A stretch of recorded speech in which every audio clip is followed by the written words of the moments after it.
Vancouver voters say yes to supporting public schools. Plus, Tara Cox delivers us some green eggs and ham. More than 200 dancers and Nick Vole gathered at the same school. And Amanda Richter shows us how one school is spreading kindness around the world. Let's go inside Vancouver Public Schools. Live it up, live it up, live it up.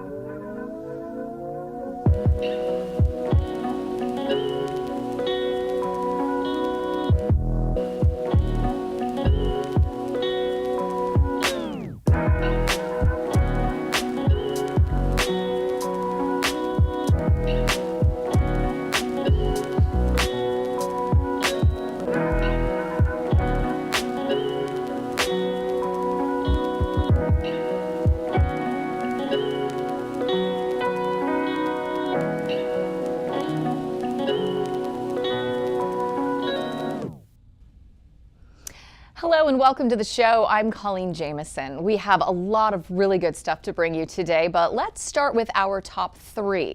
These are our favorite social media posts from around the district. Our number 3 comes from Columbia River Soccer. The boys at River are attempting to defend their state championship this spring. It was a cold start to spring sports, and later in the show we'll show you a dramatic example of that. Our number 2 comes from Washington Elementary School. Third graders had to make a compelling argument as to whether dogs are the greatest animals of all time. I think I know the answer to that. Washington's mascot is the husky, and I'd imagine the majority of kids said yes. It was a fun exercise for the kids to learn about writing a compelling argument. And our number 1 also comes from Washington. This one is from teacher Daphne Russell.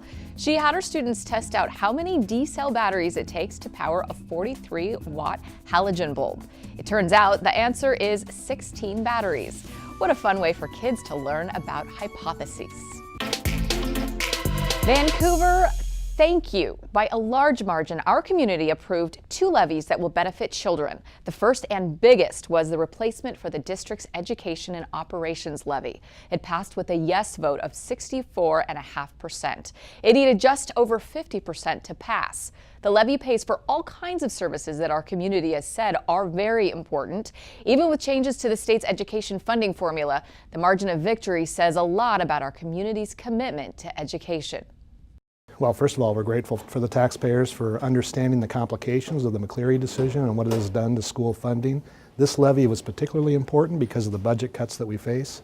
So taking the time to really understand the issues, the taxpayers deserve a lot of credit, and we can't really thank them enough for helping us and pass those levies. The second levy also passed by a large margin. It pays for technology to be used by students in the classroom. Neither of the levies was new. They're replacements for older levies that expire this year. One of the biggest events of the year swept through Vancouver schools, green eggs and ham. Tara Cox joins us now with more. Tara? Thanks, Colleen. At every elementary school in Vancouver, first graders and their families ate green eggs and ham and celebrated how much fun it is to read. We went down to Sacagawea Elementary for their breakfast. Every first grader got a hat and a plate full of green eggs and ham. Parents, grandparents, and family members joined them. After breakfast, every student got to pick out a book, thanks to Riverview Bank. Sacagawea para-educator Emily Carpenter took part in this event when she was a student at Philida, and now she joined her one-on-one student for his green eggs and ham. She remembers what a big impact this event had on her. Oh, I think it's super important. I've seen just in his first grade classroom, the amount of books that the kids pick out. They get so excited to wear their pajamas and read with their parents. And I think this just really promotes just, that reading is fun and it should be enjoyable. We asked kids what kind of books they were going to pick out and what they love about reading. I am going to get a unicorn book. That I could sound out words, but if I can't know that word, then I could sound the word out. That's what's so fun about reading. Those delicious green eggs and ham came courtesy of Beach's Restaurant, whose staff darts from school to school throughout the week, personally serving up several breakfasts per day. They've been doing this for over 20 years. The green eggs and ham event was a big deal in my household too. My son Hudson is a first grader at Hauk and got to take part. He's a practical kid though. He looked at the green eggs and said, "They just use food coloring, Mom." He did have a good time and took home a good book to read. Students at Sacagawea also got another treat that day. Timber Joey, the mascot of the Portland Timbers, came to read books to them in the library. He was one of several special guests the school brought in to read to students during the week. Colleen, back to you. Thank you so much, Tara. The winter sports season is over and it ends with some state champions from our area. First, a repeat performance for a Hudson's Bay wrestler. Allison Blaine took home her second straight state championship at the 135-pound weight class. She's just a junior, so she could potentially three-peat next year. In addition to wrestling, Allison participated on the cheer squad this year, showing off her school spirit. Congrats to Allison for all of her hard work. In gymnastics, Grace Gordon of Columbia River earned her first state title in the balance beam. Grace, a senior, won in an impressive performance. She also took 7th in the bars. It feels really good. It was the best way to end my gymnastics career. I've been doing it since I was 8, and so with my injury last year and I broke my ankle and I couldn't compete at state, coming to state this year was really exciting in itself, and finishing it by winning beam was like icing on the cake. Grace is also an accomplished track and field athlete, and she hopes to compete at the collegiate level after she graduates this year. February is Black History Month, and to honor that, several schools had special events and educational programs. At Lakeshore Elementary, they hosted an artist in residence. He shared the music of his homeland and showed how we all can drum to the same beat. It starts with a simple 5-count rhythm. Every drum is in unison. Alex Addy, a professional musician and teacher, is the guest artist in residence at Lakeshore Elementary. In this special series of classes, he's sharing the music of his homeland. I'm from Ghana, West Africa, and culture, I'm here to teaching culture, drumming, with these nice instruments behind me. Alex moved to the United States when he was 15, but has held fast to his Ghanaian traditions. With the drums from Ghana, we call them choinshi. They're handmade, hand-carved. It has deer skin on it, so we take sounds out of them. We have 5 different sounds, so we take the sounds and we form into a rhythm. Most of these Lakeshore students had never played a drum. The experience is just really fun to be able to learn with somebody from that place. It's unlikely they've studied much African culture, and Alex is glad to share. From the beginning, when I came, I started talking about culture, how the schools are different from Ghana, how teachers teach kids in Ghana totally different. Teacher Wendy Thompson has known Alex for a long time and wanted her students to benefit from his perspective. Yeah, here in the Northwest, in the Portland, Vancouver area, it's not very diverse. And so for students to be able to see other cultures, learn to respect the other cultures and learn to appreciate other cultures and maybe find their place within other cultures as well.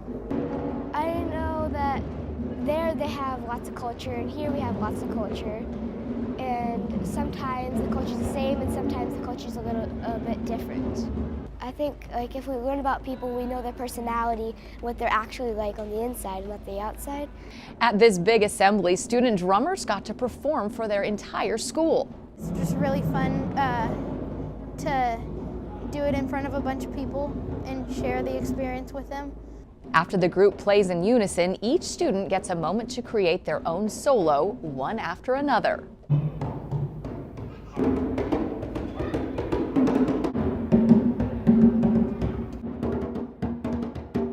It's a lot like life. Each of us can be proud of our own tune while still working with those around us to make something beautiful.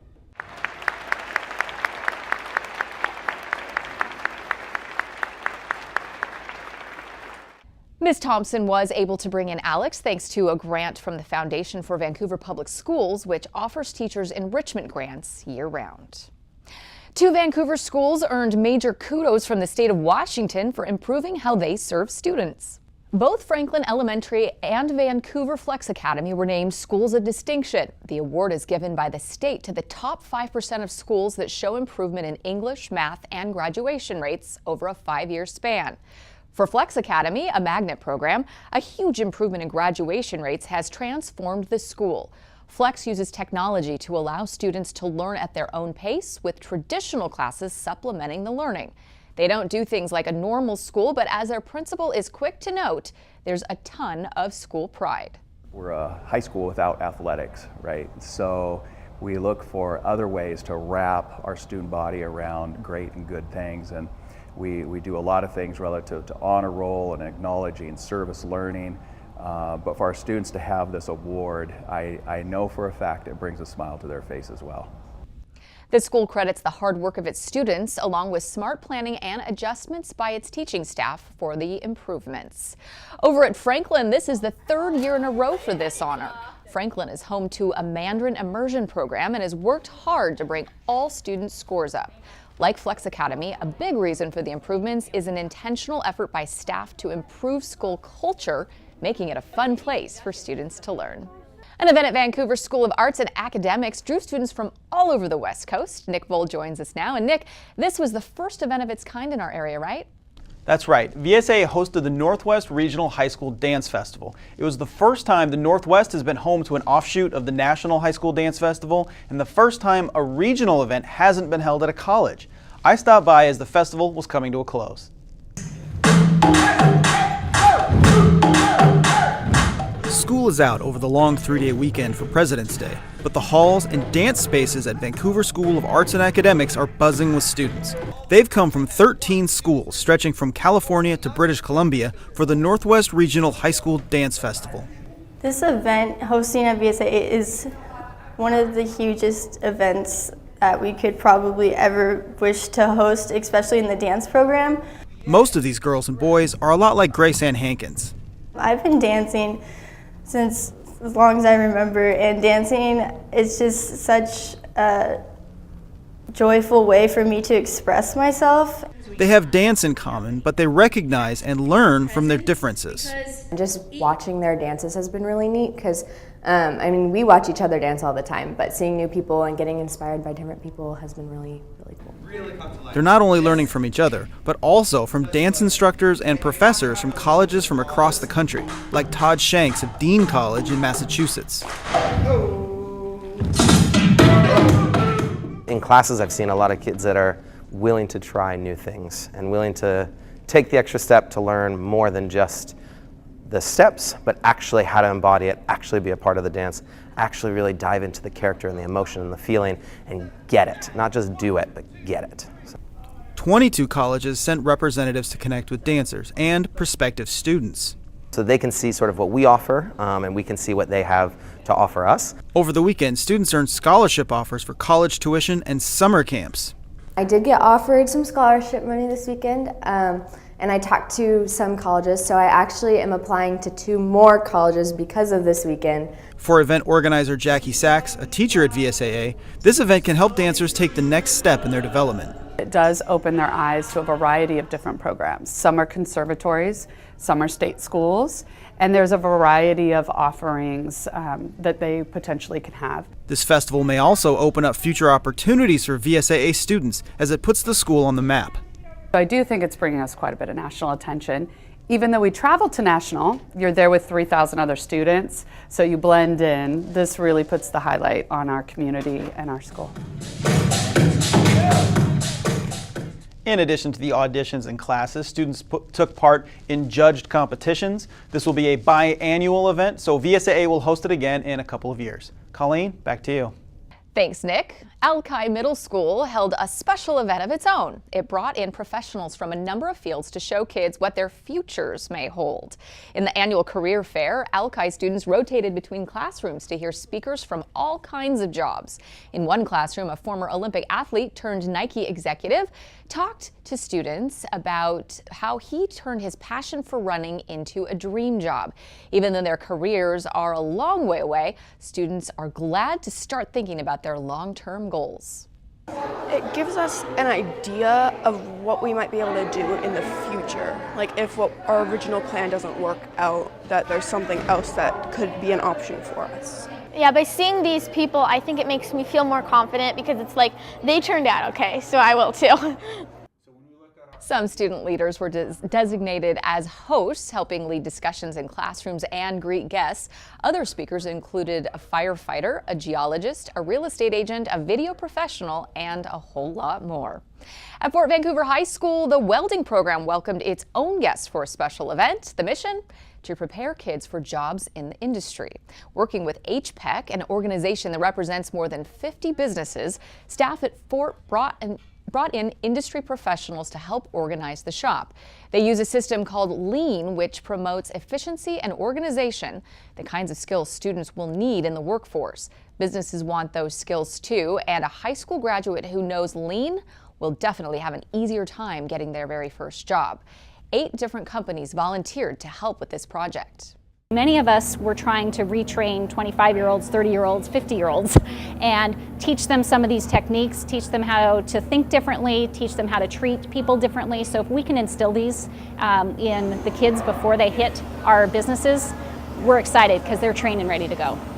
It didn't take long for students to understand the message. If it takes you 3 minutes to look for a crescent wrench, that's 3 minutes down. If you know where it is, you can go and grab it, and it's there all the time. And that's just one simple example of how professional standards and involvement by local businesses can improve student work. Even if these students don't end up as welders, a number of industries use the Lean model and its principles. One of the first lessons we teach children is to be kind to one another, to treat others how you want to be treated. At Ogden Elementary, kindness is organized. Amanda Richter has more on the school's Kindness Club and how it's reaching around the world. Thanks. The whole thing began at the top. Teachers and administrators wanted to make Ogden a place where people take care of one another. After engaging staff, they brought their initiative to their students, and that's where it really took off. It's a Friday before school, which means the Kindness Club is meeting in the Ogden Media Center. Today they're making boards for the school's pre-kindergartners to practice tying their shoes. It's one of an endless series of projects to do something nice for somebody else. They've made teddy bears for kids who face difficult circumstances at home and care packages for those in need. Last fall, they made 1,500 paracord bracelets and sent them to military personnel overseas. The bracelets we made so that if they need to build shelter for themselves, if they need to bandage themselves. It's made of a normal rope, so if soldiers need a rope, so they can use the bracelet. It has a whistle on it too, so like people could hear them from a long ways away. Months went by, and then one day, the Kindness Club received a card in the mail. To the students of Ogden Elementary School, my name is S.G.T. Thompson. I am in the Army with the 935th Aviation Support Battalion, Springfield, Missouri. I am writing to let you know that one of your paracord bracelets made its way to me in Kuwait. I am going to Iraq soon, and I will carry it with me. Thank you so much. For students, the letter was proof that one small gesture could mean a lot to someone half a world away. I think it was a big concept for them to understand because they don't see him, they don't know who he is, but to have that letter come back, it was for them kind of like, wow, that's really cool that we were making a difference. It makes me feel good because like I know that it's helping somebody who needs it. The students are learning that small acts of kindness can go a long way. When someone's sad, you make them feel better, and when someone's new here, you should make them feel welcomed. They're also discovering that you get what you give. When I'm kind, it makes me feel happy. The Kindness Club sprang from an idea that student leaders had, and Ogden hopes to continue to build the program. They're partnering with Fort Vancouver High School students this spring for a day of service. Back to you. It's time now for the big picture, our favorite image from social media. As I mentioned, the winter weather made for a rough start to spring sports. Josh Christensen really captured that in this tweet taken on the first day of track season. That's the track at Columbia River High School, healthily dusted in snow. The cold weather forced most teams inside for the first few practices. Great picture, Josh. And let's see what's happening in Vancouver Public Schools. And here's a biggie. That snow forced school to be closed on February 5th, so the last day of school will now be June 19th. That day and the day before will be early release days, so students will get out 2 hours early. Make sure to mark your calendars. And that does it for us today. And for Amanda Richter, Tara Cox, and Nick Voll, I'm Coleen Jamison. Thanks so much for watching, and we will see you next time inside Vancouver Public Schools.